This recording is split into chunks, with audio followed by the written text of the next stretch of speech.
Chapter 8, Unity in Diversity, or Many in the One.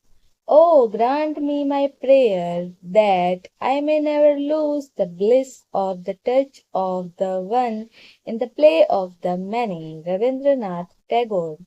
The principle of unity in diversity, which has always been normal to India, and its fulfillment, the fundamental course of her being and its very nature, the many in the one, would place her on the sure foundation of her Swabhav and Swadharma.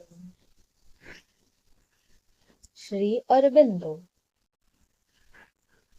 The big questions. First, what is meant by unity in diversity in the Indian scenario? Second, what aspect of India's diversity are the most striking?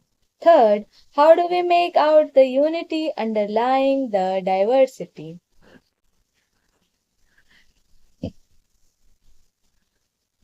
A rich diversity. If you travel through India by train, you will notice not only changing landscapes but also many different types of dresses and food.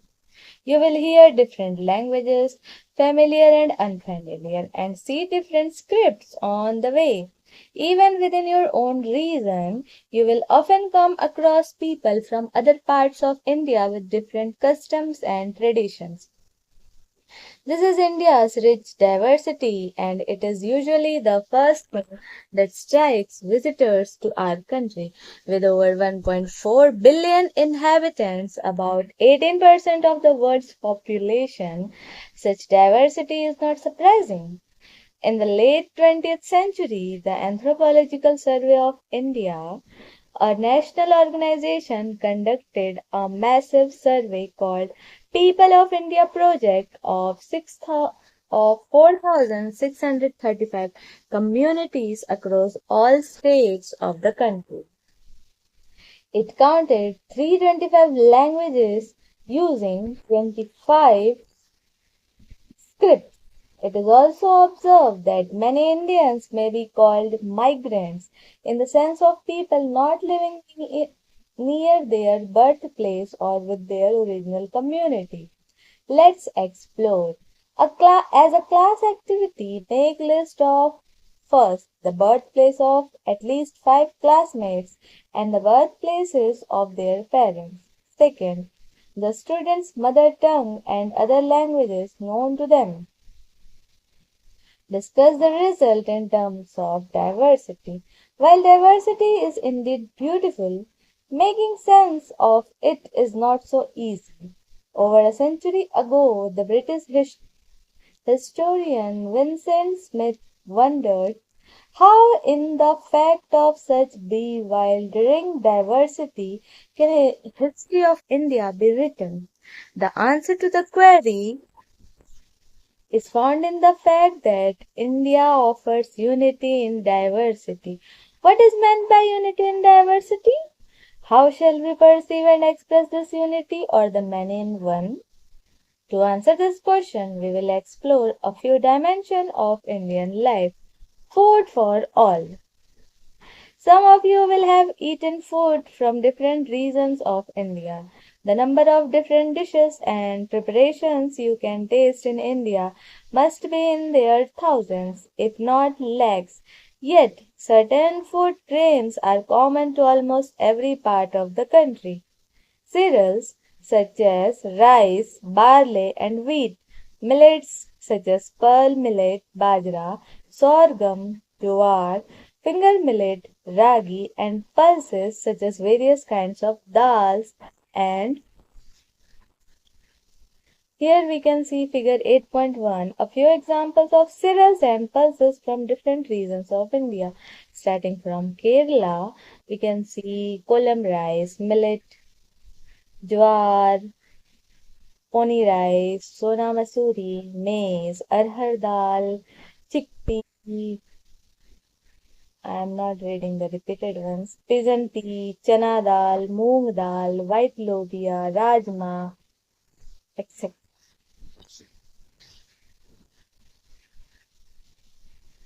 Gram.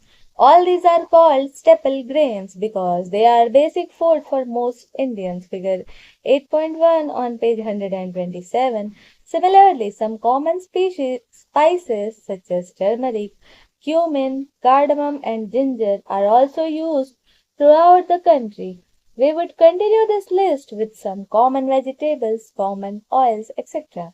So, see how the same ingredients, unity, can be used in a number of combinations, diversity, to prepare an endless variety of dishes. Let's explore.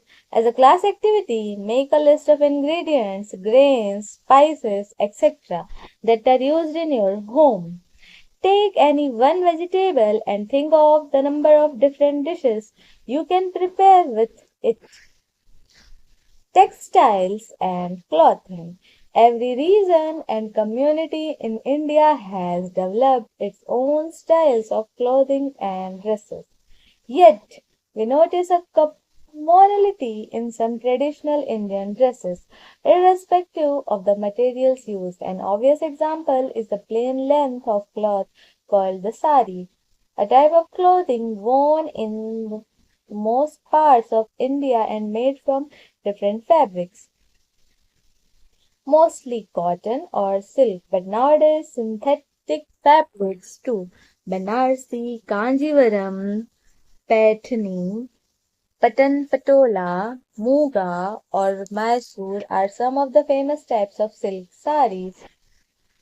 There are many more kinds of cotton sari. Altogether, these unstitched pieces of cloth comes in hundred of varieties. Figure 8.2 stone relief of a woman in sari from Vaishali today in Bihar. Here we can see they are produced by different methods of weaving, figure 8.3 on the right, and designing. Some designs are part of the cloth, while others are printed after the cloth is woven. Finally, there are endless variations in the colors, which are produced from many kinds of pigments.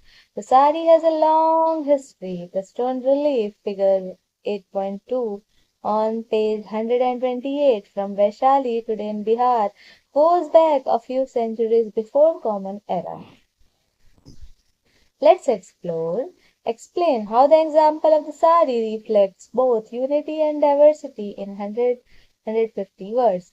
Figure 8.3 a few specimens of colorful traditional Indian textile. Don't miss out.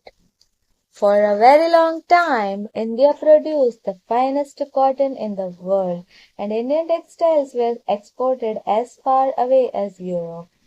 One beautiful type of printed cotton called chintaj became so popular in 17th century Europe that the sale of some European dresses dropped sharply. Eventually, to protect their own products, England and France decided to ban the import of chintz from India. Relief, a design that stands out from the surface of a panel which may be of stone, wood, ceramic or another material.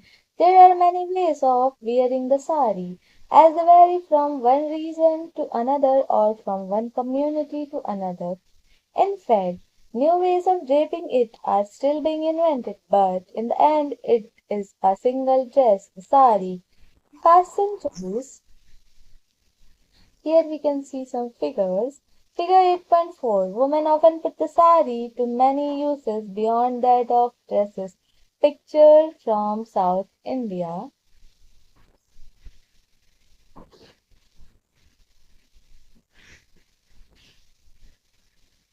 Several travelers to India marveled at its simplicity, economy, and the diverse ways in which it is worn. In addition, women often put the sari to many uses beyond that of a dress. The six pictures in figure 8.4 above illustrate a few such creative uses. Let's explore. In the above pictures, can you recognize what sari has been used for? Are you aware of or can you imagine more uses for the sari? See, we can see pictures. Sari is used as sieve.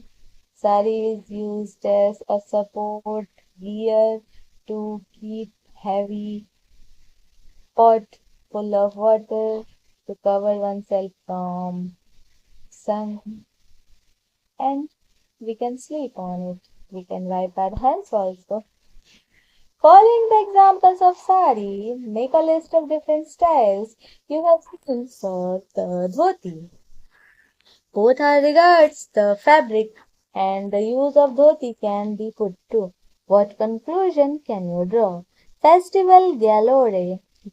There is an immense variety of festival in India. You may have noticed that a few common ones are celebrated across India almost at the same time, though they have different names. We will take just one example, Makar Sankranti, which marks the beginning of the harvest season in many parts of India on or around January 14. The map shows the different names of similar festivals across India about the same date, starting from Jammu. Shishur Sankrat, Maghi or Lori in the part of Punjab or Haryana, Khichdi Parv in Uttar Pradesh, Makar Sankranti in central India, Magh Bihu in northeast, Posho Sankranti in West Bengal, Makar Sankranti in Orissa, Uttarayan in Gujarat, Makar Sankranti in the parts of Maharashtra, Pedda Pandunga, Andhra and Telangana, Pongal, Tamil Nadu, Makara Vilaku, Kerala, Makara Sankramana, Karnataka. Figure 8.5. Different names of similar festivals across India about the same date. Let's explore. What is your favorite festival and how it is celebrated in your region? Do you know whether it is celebrated in any other part of India, maybe under a different name?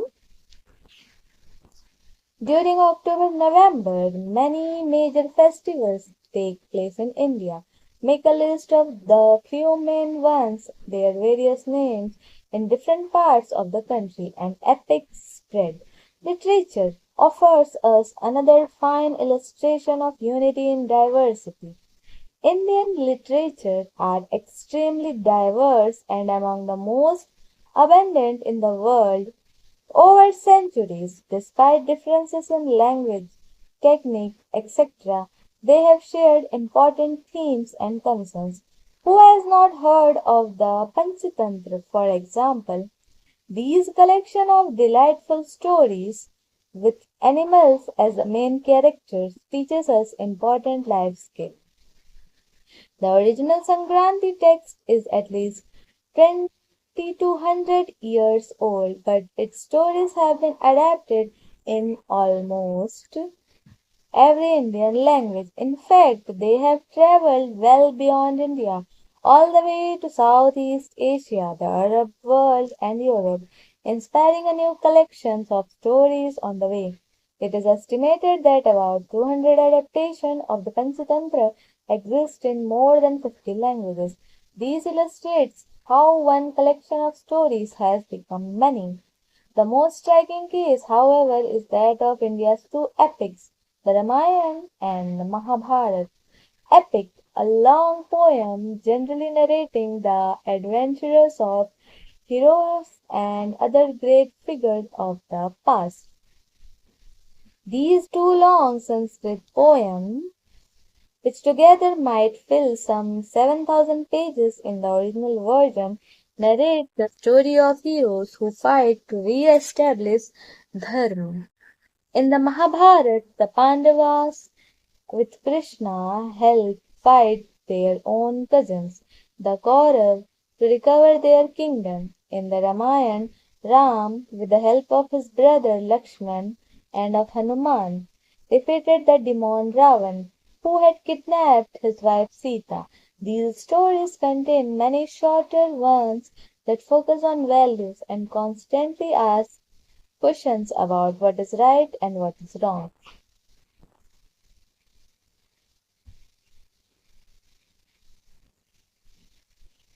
Figure 8.6, a painting depicting a major episodes from the Ramayana, 18th century Himachal Pradesh. Let's explore. In a class discussion, try to identify the episodes depicted in the painting shown in figure 8.6 above and important details associated with it. For more than two millennia, these two epics have been translated or adapted into regional literature in India and beyond. In addition, there are countless folk versions of them. A few years ago, a scholar conducted a survey in Tamil Nadu alone and counted about 100 versions of the Mahabharata that have came down to us in folklore form. Imagine what the number might be for the whole of India. In fact, many communities have their own version of the Ramayana and Mahabharata. They have also preserved legends connecting their own history with these epics. This is especially true of tribal communities in many parts of India, such as the Bhils, the Gonds, the Mundas, and many more. Most tribes of India's northeast and Himalayan regions, including Kashmir, have had their own version or the other of the two epics or both. These tribal adaptations are transmitted orally, along with legends on how the heroes of Ramayana and Mahabharata, generally any or all of the five Pandavas, their wife Draupadi, but also sometimes their cousin and adversary Duryodhan, visited the tribe's perspective region. The anthropologist K. S. Singh directed the People of India project we referred to earlier. See page 126. In the case of the Mahabharata, he observed, there is hardly a place in the country which the epic heroes such as the Pandavas did not visit according to folklore, and the same may be said of the Ramayana. Over the centuries, perhaps more than any other text, these two epics created a dense web of cultural interactions across India and many parts of Asia. Another example of unity in diversity. To further illustrate the theme of this chapter, we could have continued our journey and turned to more facts of Indian culture. For instance, in India's classical art, including classical architecture, both diversity and unity are easily noticeable. You will study these fields through the art curricular area. In the end, we should remember that Indian culture celebrates diversity as an enrichment but never loses sight of underlying unity which nourishes that diversity. Figure 8.7, Panchpandawar, a carved stone in the forest of Nilgiris, Tamil Nadu, representing the five Pandavas brothers. The shrine containing the stone is maintained by Irula tribal to commemorate the Pandavas passing through the areas. Before we move on, India offers immense diversity in its landscapes, people, languages, dresses, foods, festivals, and customs. Diversity is easy to perceive in many fields, but there is also an underlying unity. India's unity celebrates diversity because diversity does not divide, it enriches. With this, we have completed our chapter. Thank you.